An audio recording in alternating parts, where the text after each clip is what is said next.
Good morning mga kagulay. Dito po tayo sa ating maisan. Kawawa naman po. Nalubog sa tubig. Ayan. Sa sobrang lakas po ng ulan kahapon. Ayan, lubog na lubog sila. Ang dami. Binawasan ko na po yung tubig dyan papunta dun sa palayan. Pero ayan, marami pa rin. Baka mamaya maya siguro ano na rin yan, drain na. Ayan o mga kagulay. Malalaki na sana. Ang tubo niya, ang ganda. Kasi halos lahat ng natin, mais na tinanim, tumubo. Ayan, tignan nyo mga gulay. Lalo na yung dun sa may baba mga gulay, oh. Yung dun. Ano pa siya, lubog na lubog. Pero yung dito banda taas mga gulay, na-drain na natin kanina ng konti. Ayan oh, na-drain na natin yung doon na lang sa baba, papunta dun sa palayan.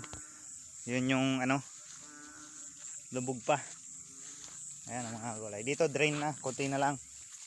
Pag masisipsip na papunta dun sa baba. May butas na yan doon sa kabilang pilapil mga gulay. Tad-tad ng butas yan. Binutasan ko na doon para ma-drain sila. Ayan, dito nga mga gulay, meron pa oh. Wawa naman. Yung iba nagsitumbahan. Ayan, malalaki na sana mga gulay. Yung mais natin. Mag-aabono na sana ako nito bukas. Kaya lang medyo basang-basa yung lupa nila.